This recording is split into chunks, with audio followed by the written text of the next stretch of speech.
Пайғамбарыбыз Мұхаммад саллаллаху алейхи вассалам айтқан ден соолыққа пайдалуу жемиштер тууралуу баян. Бисмиллахир-рахманир-рахим.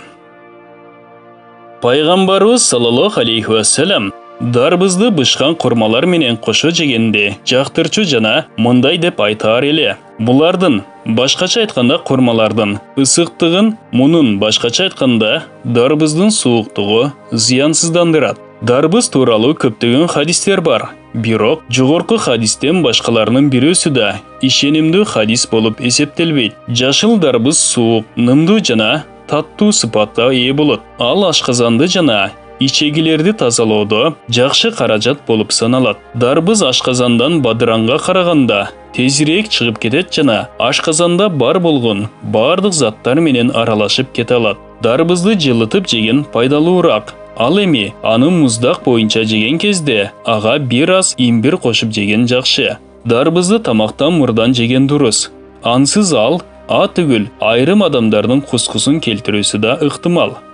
Баклажан. Баклажан деп аталган жана катардагы эле бир жемиш болгон бул өсүмдүктүн эки түрү бар.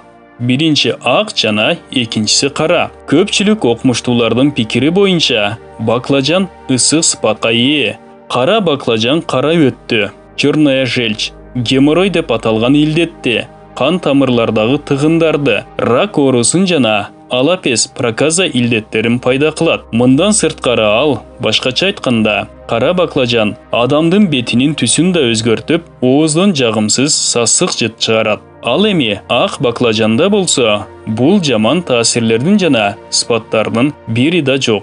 Банан. Субханаллаху ва тааля мындай деген. Бисмиллахир-рахманир-рахим. Бейиштегилер тикенсиз дарактардын арасында, бейиш бактарынын арасында жемиштери үстү-үстүнө үйүлгөн банан дарагы да бар. Аль-Вакия 28-29 аяттар. Банан ысык жана нымдуу сыпатка ээ.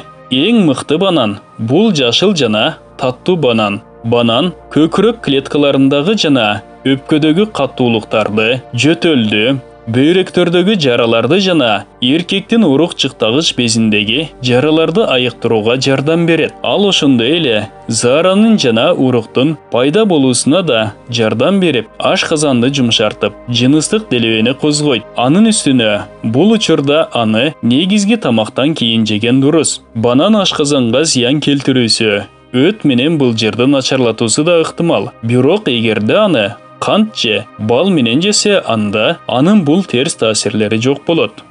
Бул баян Мухаммад саллаллаху алейхи вассалам пайгамбарыбыздын медицинасы деген китептен алынды. Урматтуу мусулман бир туугандар, биздин Эхромедиа каналыбызга катталыңыздар.